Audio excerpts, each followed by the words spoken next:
एक नगर में एक विशाल मंदिर का निर्माण होना था। जोरों शोरों से चंदा इकट्ठा किया जाने लगा।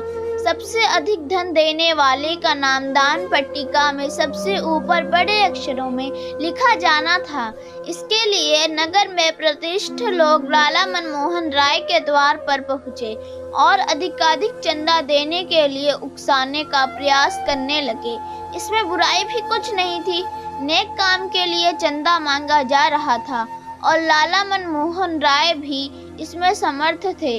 नगर में लाला मनमोहन राय के अलावा ऐसा कोई व्यक्ति बचा भी नहीं था जो उनसे ज्यादा चंदा देने का सामर्थ्य रखता हो। इसलिए लोग जानबूझकर सबसे बाद में उनके पास पहुंचते हैं। एक सज्जन की अब तक की सबसे ज्यादा दान की राशि की जो रसीद कटी थी, उसकी काउंटर फाइल लाला जी को दिखाने लगे।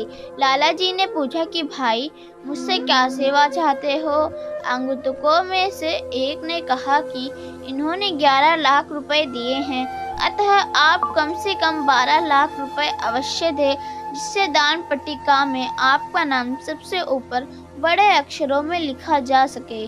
लाला जी ने कहा कि मेरा नाम सबसे ऊपर लिखने की जरूरत नहीं है। आप जो कहेंगे वो सेवा मैं करने के लिए तैयार हूँ, पर एक शर्त पर, और वो शर्त ये है कि दान पट्टिका में सबसे ऊपर बड़े अक्षरों में नाम इन्हीं सज्जन का लिखा जाए जिन्होंने अब तक की सबसे ज्यादा रकम 11 लाख रुपए दी है। इसके फौरन बाद लाला जी ने 20 लाख रुपए उन्हें थमाते हुए कहा कि लो, 2 रसीदें काट दो। एक रसीद 10 लाख की मेरे नाम से, दूसरी 10 लाख की मेरी सहधर्मिणी के नाम से। दान पट्टिका पर सबसे ऊपर बड़े अक्षरों में नाम लिखवाने के उद्देश्य से दिया गया दान वास्तव में यश की कामना से दिया गया दान है, जो सकाम कर्म की श्रेणी में आता है। दान हमेशा यश की कामना से ऊपर उठकर देना ही श्रेयस्कर है।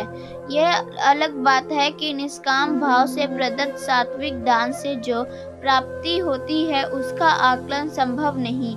जिसने देने की इस कला को सीख लिया, उसे भला किस चीज की कमी और यश से उससे क्या प्रयोजन। दोस्तों, इस कहानी पर आपकी क्या राय है? धन्यवाद।